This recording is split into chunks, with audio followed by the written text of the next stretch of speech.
Good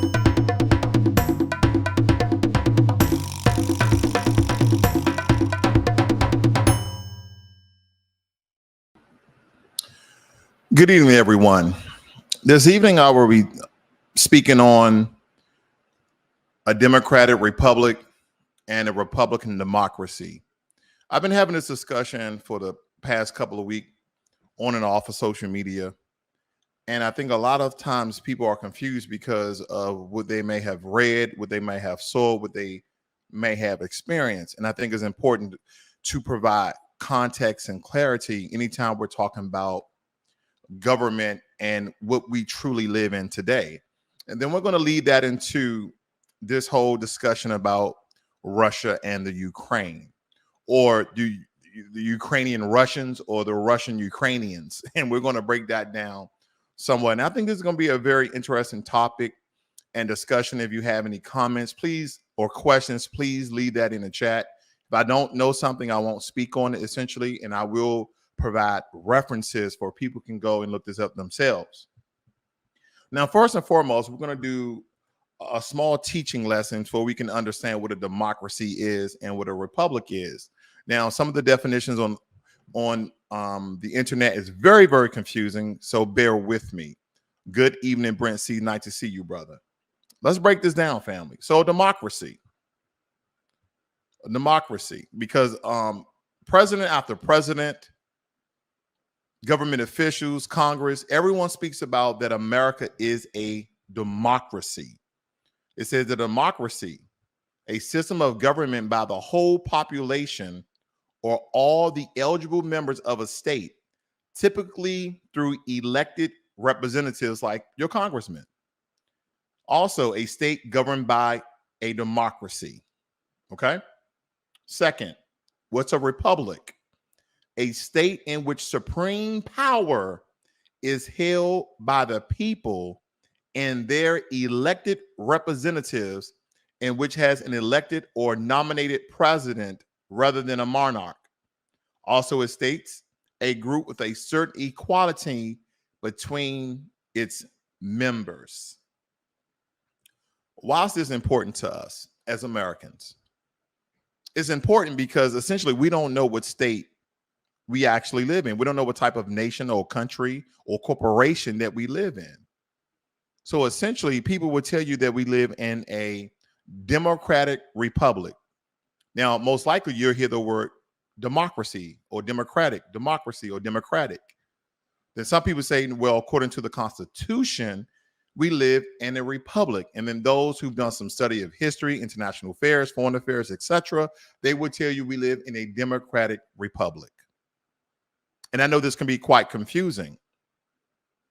So with that being said, we have to go over to the Constitution, and instead of using illegitimate sources like Wikipedia, I'm going to use the Senate.gov so we can understand what truly our country is. Now, first, this is kind of my one-offs. I love to give just a little bit of information, just kind of spicing up the session here as we're live. We're going to go to Article 1, Section 6 of the United States Constitution, so you guys can understand how the representatives that we select and elect and put into office, how they can get away with murder essentially scot-free.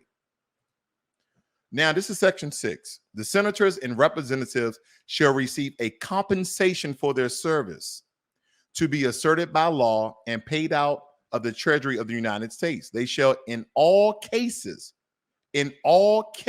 except treason, a felony, a breach of peace, be privileged from arrest during their attendance at the session of their respective houses and in going to and returning from the same, and for any speech or debate in either house, they shall not be questioned in any other place.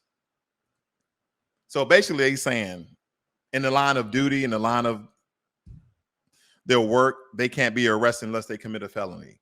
I'm going to stretch this and say they can do any sort of misdemeanor as long as they hold an office. Whether they're going to or from work, they can do a misdemeanor. They're not getting a speeding ticket. When they have those not diplomatic plates, but those congressman plates, they're not getting pulled over. Okay, they can commit any misdemeanor they want, and essentially they can get off scot-free. That's the way I read that. That's with my bias and perspective. Okay, so take that with a grain of salt. So let's move on. Okay, let me scroll down to the meat and potatoes here. I'm gonna kill the nanny on what this country truly is, and I know I will get pushback, which I love, and that's okay. All right, this is Article 4, Section 4. This is Article 4, Section 4 of the Constitution. The United States shall guarantee to every state in the Union a republic form of government. Let's pause. A democratic republic. A republic, democracy. Did the Constitution say that? So already we need to understand that the quote unquote forefathers of this country is no longer in charge, or essentially their words are just, they're null and void, because every time I talk to anyone on any sort of governmental level, they say we live in a democracy, or they tell us that we live in a democratic republic. Then I say, well, why are we not referencing the Constitution? Why are we not stating that the United States shall guarantee to every state in the Union a republic form of government and shall protect each of them against evasion and on application of the legislation or of the executive against domestic violence? This is the form of government that we have.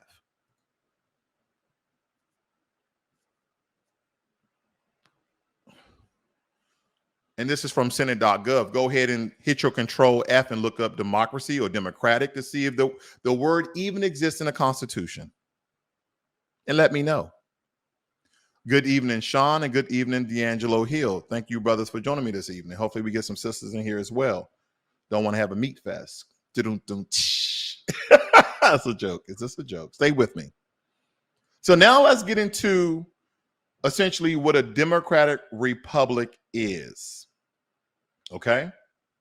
And I'm going to take the definition from a governmental site, of course. And it states here that, let me let you see. Is the United States a democratic republic? It says here, while often categorized as a democracy, let that stick. The United States is more accurately defined as a constitutional federal republic. A republic is a form of government in which the people hold power but elect representatives to exercise that power. I've been saying this for the longest. A true democracy, if you look back to Rome, a true democracy is every legislation, every form, the people have a say so. But because we can't slow up advancement and political exceedancy, then we have representatives to exercise that power, which thus the republic. So what do we have? Do we have a democratic republic or Republican democracy? I'm just asking questions.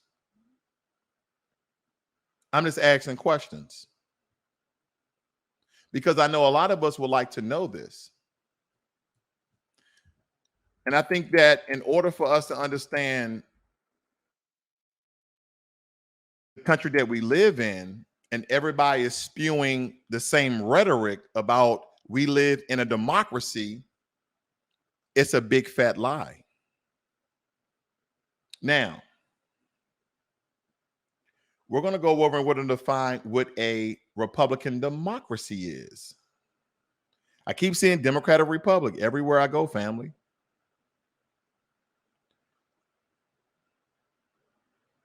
I want to slow grow this one. I don't want to rush it because usually I speed through my words. I'm really want to take my time because I want pushback. I want someone to refute the information that I'm giving. I want someone to challenge the information so we all can learn here today. Okay. Now, what it states here on thoughtcode.com, it says that in a pure democracy, laws are made directly by the voting majority, leaving the rights of the minority largely unprotected. In a republic, laws are made by representatives chosen by the people and must comply with a constitution that specifically protects the rights of the minority from the will of the majority. Well, well, well. Does that explain why America is ran as a democracy versus a republic? Oh, I'm going there. Oh, yeah. Because when you really think about it, I'm going to read that again. And I really want you to think about being black in America. Okay? I'm taking off the training wheels tonight. I want you to think about being black in America as I read this again. What are the characteristics of a republic democracy? In a pure democracy, laws are made directly by the voting majority, leaving the rights of the minority largely unprotected. In a republic, laws are made by representatives chosen by the people and must comply with a constitution that specifically protects the rights of the minority from the will of the majority.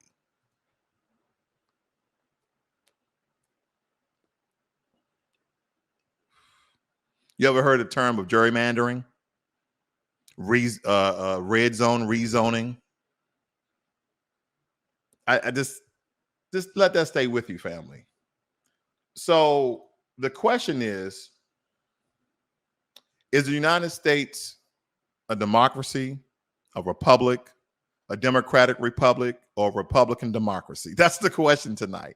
And we're going to leave this all into Ukraine just for fun. While often categorized as democracy, the United States is more accurately defined as a constitutional federal republic. And this is from ar.usembassy.gov, United States government, U.S. Embassy in Argentina. This is what they are defining it as. It is a constitutional federal republic. And what does this mean? Constitutionally refers to the fact that the government in the United States is based on a constitution, which is the supreme law of the United States.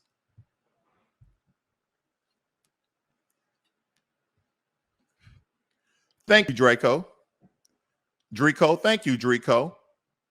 That's exactly what it is. It is a Republican democracy. It's kind of like when people are referring to America as a capitalist society. Okay. America is not a capitalist society. Now, the hallmark, the very beat of America may be capitalist. It's kind of like maybe the roots or the trunk, if this was a tree, if America was a tree, the roots or the trunk may be considered a capitalist society. Whereas though we have many branches of socialism, right? And you always hear the people on the left and the right debating whether or not this is a socialist country. The Republicans are stating that the Democrats are trying to turn this to a socialist country and vice versa, right? But don't we have social programs in America?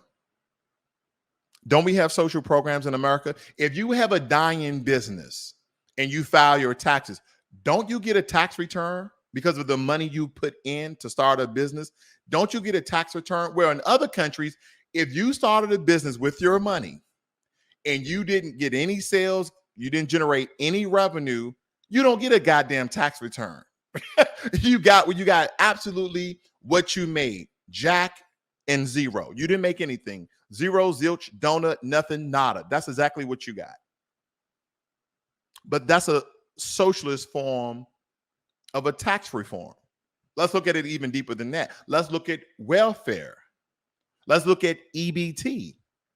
So the poorest of our country, to essentially decrease the amount of homelessness and homeless children, you have socialist programs like welfare, Medicaid, and also WIC, just to name a few. We even have socialist program for immigrants, right? We have TAF, TANF, and I believe there's another one, okay? Oh, the Dreamers Act. We have many branches of a socialist government, but people will have you believe that good old America is democracy, and good old America is ding, ding, ding, ding, capitalist. No. Just like Rome, America would not survive. America would have failed as quickly as Rome did. Now, some people believe that Rome fell because of their military prowess stretching out their supply lines the same way the Germans, or essentially the Nazis, fell from the third rank, stretching out their supply lines further than from their home base. Then some people believe that Rome fell because the economic structure fell. I mean, there's many reasons why Rome fell, but nonetheless, in order for America to work as good as it is working, it can't be hard, full stop, a capitalist society. Because I believe, and I'm just going to give you hard numbers, that 60% of Americans, 60% of Americans will be slightly above the impoverished low income ceiling. And then 40% of Americans will essentially be impoverished and homeless. And see, that's based upon numbers of those who are on socialist programs like Medicaid, Dreamers, TAF, WIC, EBT, whatever you want to call it. There's many of socialist programs. And some of you are, well, that's paid by taxes. Okay, if someone's not paying taxes, then how are these programs being funded for those who don't pay taxes? Thus, a socialist society. Thus, a branch of a socialist government.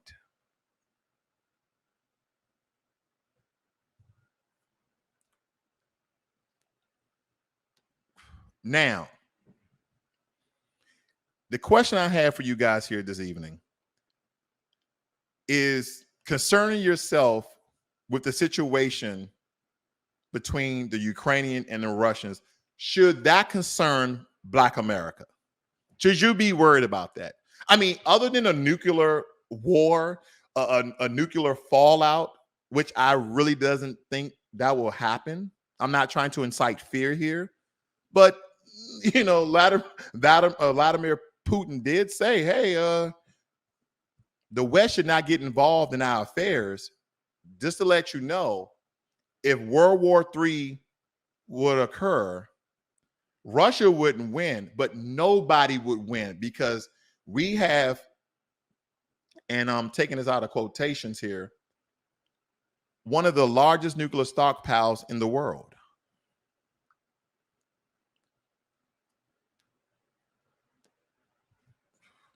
Someone asked me the question. They said, hey man, what was Ukraine prior to the Soviet Union? I said it was the Ukraine. If anything, what people don't understand is that the Ukraine was one of the founding fathers of the Soviet Union, right? And then you have to ask yourself this: why didn't the Ukraine, like other countries like Lithuania, join NATO, the North Atlantic Treaty Organizations? Because if they would have joined NATO, Russia would not be attacking Ukraine, because they would have 30 countries on that ass. They would have 30 countries protecting Ukraine, including the UK and the United States of America. See, NATO was actually formed in 1949. But to give you some reference and context, we're going to break down how this whole thing essentially occurred, and how Ukraine was one of the founding fathers. Now, I'm not going to bore you here. I just highlighted a couple of things for you guys to see here. The first All-Ukrainian Congress of Soviets in December 1917 had formed a Soviet government for Ukraine. The second, in March 1918, had declared Soviet Ukraine independent. And the third, in March 1919, had adopted Soviet Ukraine's first constitution. These moves, however, was essentially a tactical response to the demonstrable challenge of rising Ukraine nationalism. With the consolidation of that particular country rule, Soviet Ukraine progressively ceded to Russia its rights in such areas as foreign relation and foreign trade. On December 30th, 1922, the Union of Soviet Socialist Republics, the USSR, at Federation of Russia, Ukraine, Belarus, and the Transcaucasian Soviet Federal Socialist Republic was proclaimed. I know it's a mouthful. But you see, Ukraine was one of the founding fathers of the Soviet Union. Then it ceded essentially its power to Russia. And they had this, like we had the United States of America, they had the Soviet states of Russia. And some people still believe that today, that Russia essentially has control and power over Belarus. I don't know that to be certain. I'm just stating some things and rhetoric that I've heard, okay, according to Reuters. But nonetheless, when we look at the situation for Black America, why are we concerned with this? This is about white supremacy. See, my thing is, when people didn't understand, I talked about this, and I spoke to my wife about this. I said, why isn't no one talking about China? Why isn't no one talking about North Korea? Because China said, we will still support Russia. Russia is still one of our friends.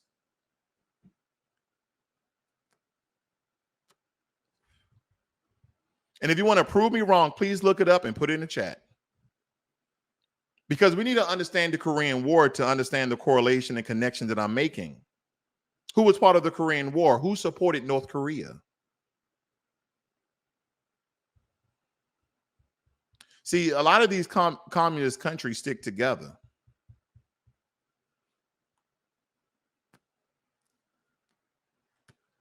But no one's talking about it.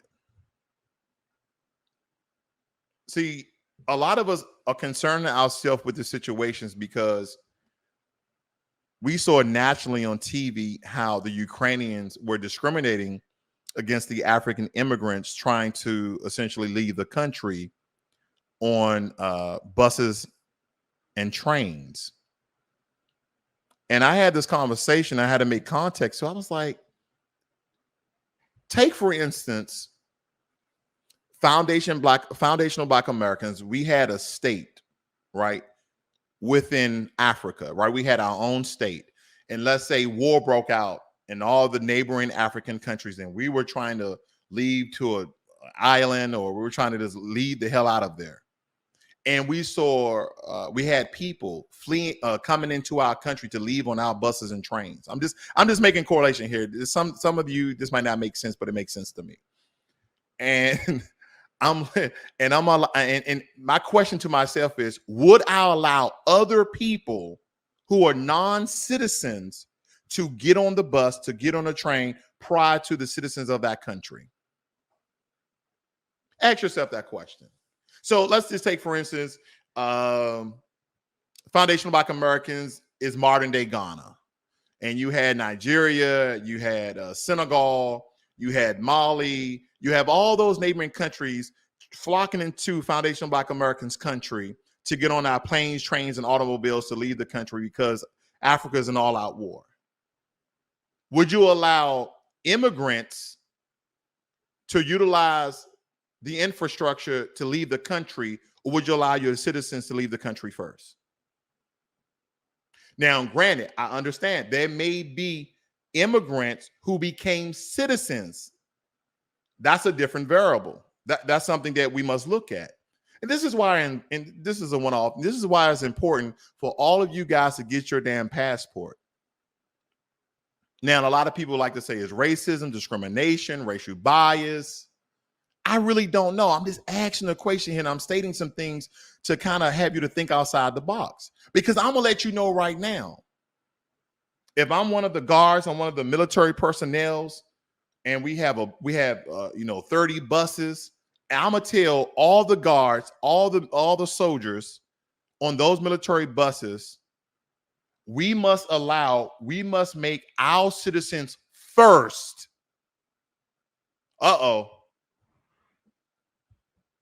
I know a lot of you are not going to like that mindset. Hold up your passports. Ukrainian, or Foundational Black American, FBA, Black American, okay, you guys get on the bus. Where you from? Nigeria, you sit on there on the right-hand side. Or where you from? Mali, you guys sit on there on the left-hand side. I'm going to allow all my citizens refuge so they can leave prior to anyone else. Uh-oh.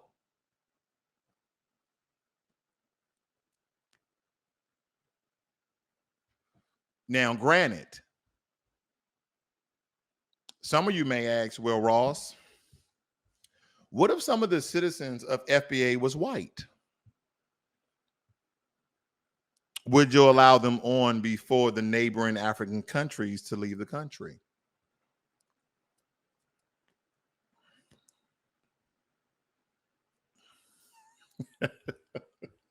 I'm gonna read some of your notes.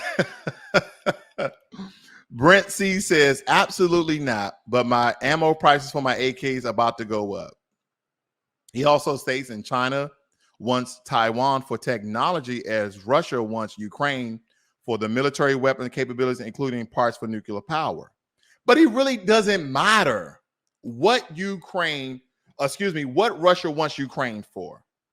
Whether they trying to have a larger foothold in the European nations, European landmass there, or they want it for military strategic power, or the Chinese wants Taiwan for the many electronics that they export every year. Family, we are so damn distracted from what we should be focused on here in America.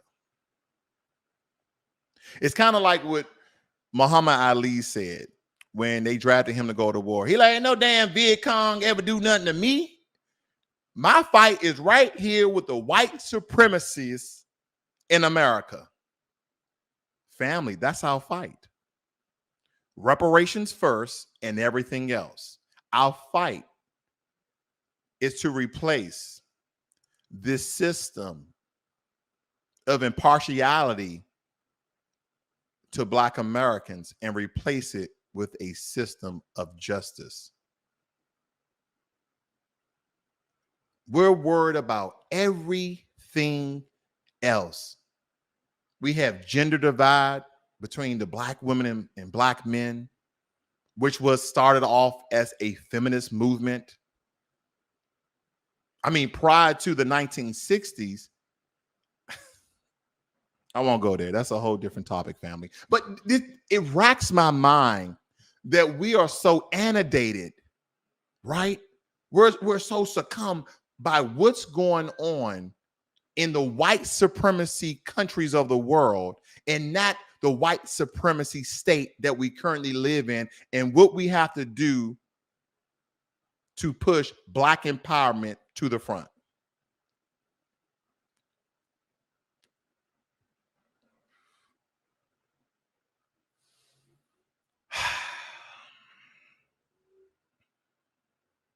See, family, a lot of times when we get into these discussions on social media, YouTube, Facebook, Instagram, Clubhouse, fan base, Snapchat, if you notice, there have been a lot of discussions between African immigrants and Black Americans who are those descendants of American slavery.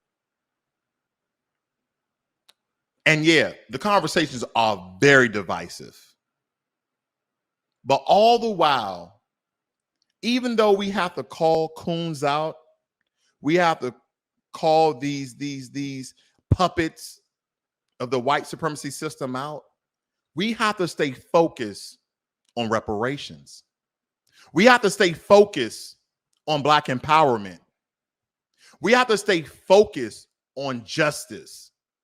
Have you noticed that there's this new wave that city and state governments are no longer giving Black people the bag when one of their race soldiers killed one of our kids, men or women? Have you noticed that? There's been plenty of cases coming out here where they are blocking so-called quote unquote restitution, reparations to the families who have lost a loved one or themselves have been hurt by a race soldier. They're no longer giving up the bag. Shout out to Benjamin Crump. You know why? We've allowed them to kill us, to beat us, to falsely imprison us as long as they give us money in the end. Whereas though we should have been refusing the money in some cases and asking and fighting for justice for those race soldiers to be punished. Because when they go and get that bag, family, when they cut them that check, whether it be $500,000 to $5 million, what are they signing behind closed doors? They're signing a NDA, a non-disclosure agreement, meaning once you sign this and you get your check, no longer speak about this publicly to no news agencies, no journals, no studies, no research. You can't say anything what the public don't already know.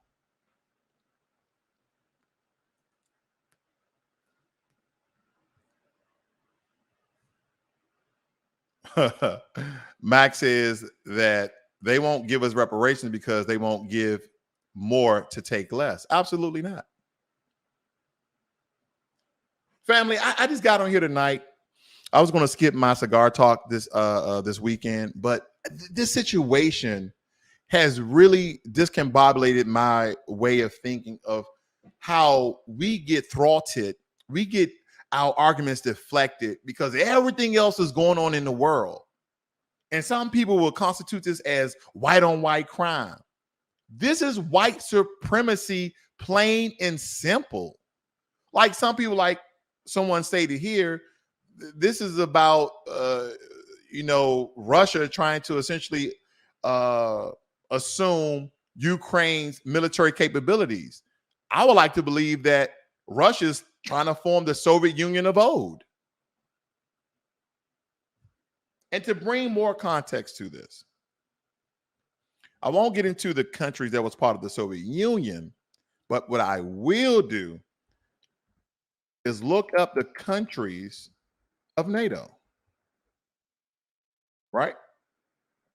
The countries of NATO: Belarus, Bosnia, Finland, Georgia, Ireland, Kazakhstan, the Republic of Moldova,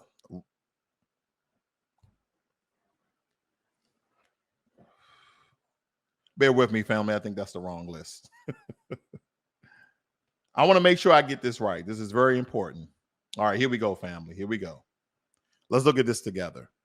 Canada, Croatia, France, Germany, Greece, Hungary, Czech Republic, Denmark, Estonia, Albania, Belgium, Bulgaria, Iceland, Luxembourg, Montenegro, Netherlands, Italy, Latvia, Lithuania, North Macedonia, Norway, Poland, Slovakia, United Kingdom, Portugal, Romania, United States, Slovenia, and Spain. Who else do we have down here? Should be the UK, Spain, and Turkey, but the UK is in there as well. Oh, there he is, United Kingdom. And this, of course, started in 1949. This is very, very important. I've been on Clubhouse for the past couple of days, just trying to get the feel of the people, because there's a lot of people on Clubhouse talking about this particular issue. And we're discussing this issue for what? I mean, other than nuclear fallout, I really don't care. Right? If they start shooting nukes, if you don't have a hole in the mountain or sort of doomsday bunker with 10 years of canned food and MREs, meals ready to eat, then we're all doomed. Because when you think about a nuclear blast, right? If my memory serves me, correct me, and please correct me in the chat, that you first have the blast, then you have the thermal radiation, right? That heat that essentially just melt the skin off your whole entire body. And then last but not least, you have electromagnetic radiation, the ionizing radiation, which also emits an EMP, right? Electromagnetic pulse. That essentially, if your devices are not EMP proof, right, like some of the military equipment, then it would cease to work. Like computer, laptops, phones, everything will cease to exist unless it has some sort of EMP protection. Right? That's the only thing that I really think that we should be concerned about. And also in that case, what are we going to do if they start shooting nuclear bombs? What are we going to do? What are you going to do if they start a nuclear holocaust?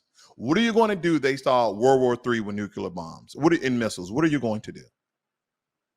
I mean, today we talked about the America's triad nuclear defense system, because we can shoot nukes from submarines, land, and from aircraft carriers. Not aircraft carriers, but our airplanes in the sky. We can shoot nuclear weapons from anywhere. And granted, some people are not, and some people say, well, how long can a nuclear missile actually travel? Well, let's put this into context, right? And again, this is all from memory. Russia to California is roughly 5,200 miles. Now, supposedly, a nuclear missile recordedly cannot travel over 8,700 kilometers. But Russia has a missile, and I don't know how to pronounce it, but I think the spelling is SARAMT. SARAMT. They have a missile that can travel 11,000 miles with the exact same payload of a nuclear bomb.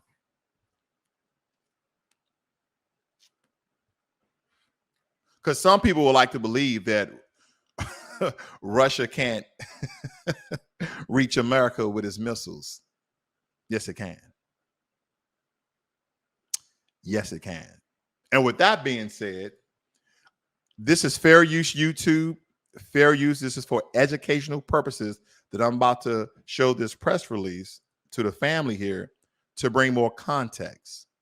I want you to listen and listen close to Joe Biden. You won't hear me saying that too much. Of the global economy will limit their ability to do that. We're going to stunt the ability to finance and grow the Russian military. We're going to impose and we're going to impair their ability to compete in high-tech 21st century economy. We've already seen the impact of our actions on Russia's currency and the ruble, which early today. Let me know if you guys hear an echo. Ever in history. The Russian stock market plunged today.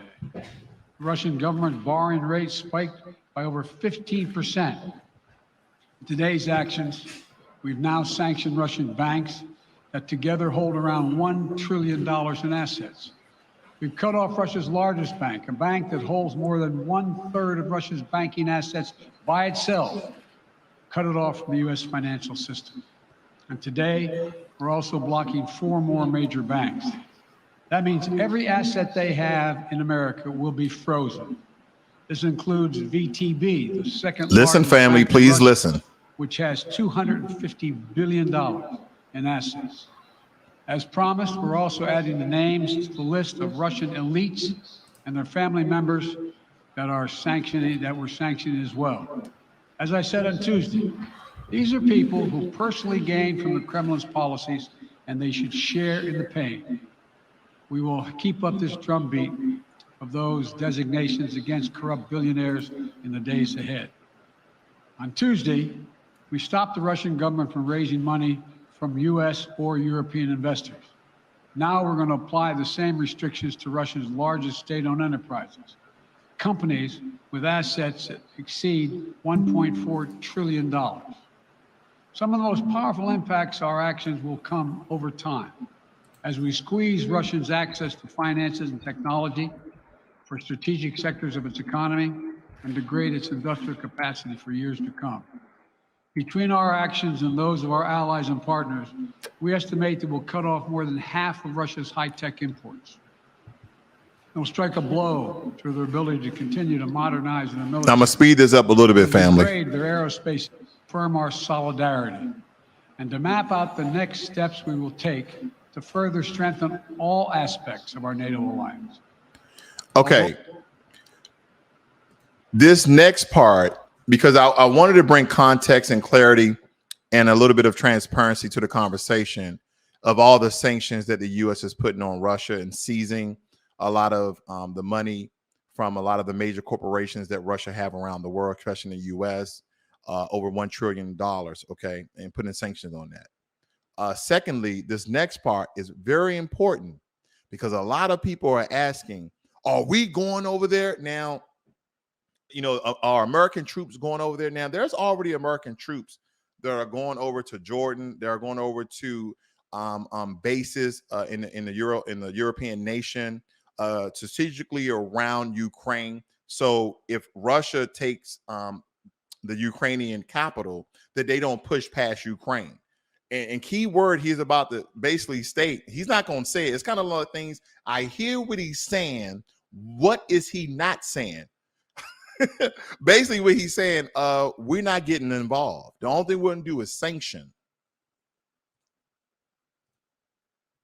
Well, we provided over $650 million in defensive assistance to Ukraine just this year. It's last year. Let me say it again. Our forces are not and will not be engaged in the conflict with Russia in Ukraine. Our forces are not going to Europe to fight in Ukraine, but to defend our NATO allies and reassure those allies in the East. Boom. There it is. There it is, family. He said, our forces are not going to Ukraine to fight Russian forces. Our forces are going to the European nations in NATO to assist NATO, not Ukraine. Now, he said, yeah, we gave Ukraine $650 million. Hey, do what you do. It's like, I'm going to let him speak a little bit more. I'm going to back that up for you guys who didn't hear it. Very important, family, very important. Particularly in the East. Tomorrow, NATO will convene a summit. We'll be there to bring together the leaders of 30 allied nations and close partners to affirm our solidarity and to map out the next steps we will take to further strengthen all aspects of our NATO alliance.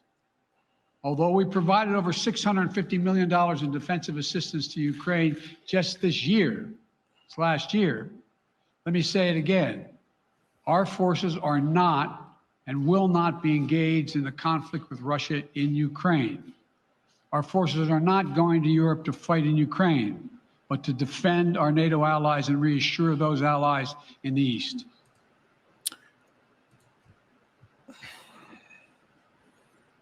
They're not going to Ukraine. They're not going to Ukraine to fight Russian forces. They're not. They're going to strengthen the forces of NATO. They're not getting involved. It's amazing to me how Americans can give countries $650 million and, Foundation of Black Americans, Descendant of Slaves, the only thing we need is approximately $425,000 for reparations. I mean, I'll take that as a down payment.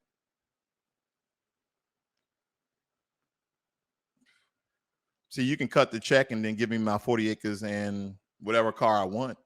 I don't want no damn horse. Give me a Maybach, give me a Ferrari, give me I'm just naming a bunch of things, but you get what I'm getting at, family. So for you guys who were questioning, is America going to get involved? No.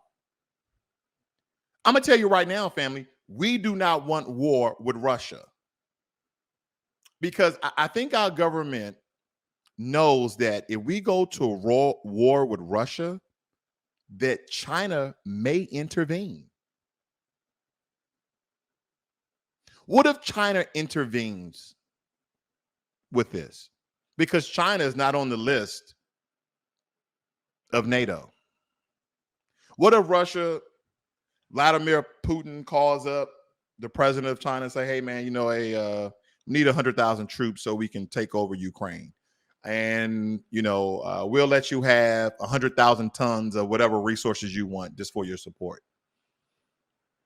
Is America going to put sanctions on China? I mean, we know Donald Trump did some remnants of putting sanctions on China.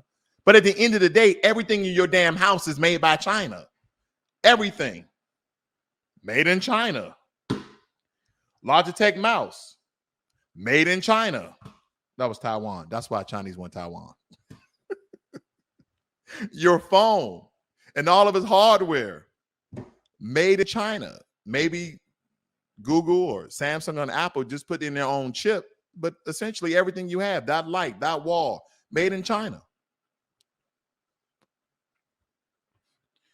We don't want to go to war with Russia, and we don't want to go to war with China. And we definitely don't want to go to war with Russia and China. And the only reason why this is occurring is because of world dominance, of white supremacy in that region. And Vladimir Putin, people are calling him crazy. And no, Vladimir Putin ain't crazy. He ain't crazy, family. He knows that Ukraine is not part of NATO and they don't have no military support from NATO. The best thing that the Ukrainians can do is ask for support and assistance from the United Nations. That's the best thing they can do.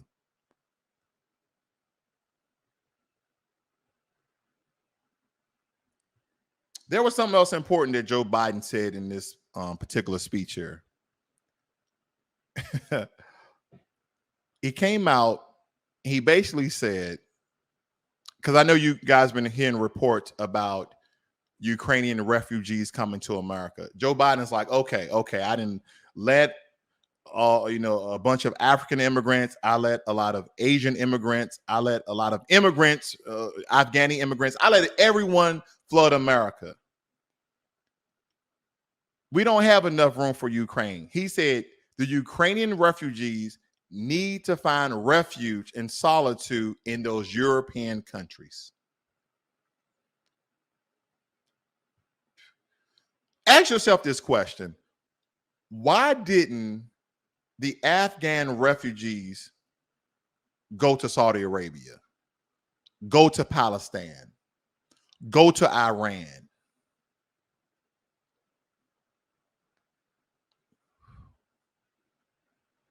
Why didn't they go there? Ladies and gentlemen, here this evening, I just asked a bunch of questions and I put out a lot of statements because I don't want to allude to anything. Of course, I have my own biases. I have my own perspective. But I just want you to kind of look at this thing the way that I'm looking at it. Maybe you have, maybe you haven't. But this is something that we really should not be concerned ourselves with. I'm saying all sorts of Black Americans getting on social media and speaking about this particular issue. Family, it's not going to help us. I get it. You saw people that look like you in Ukraine. Do you think there were any foundational Black Americans in Ukraine? You might have your onesies and twosies, right? Yeah.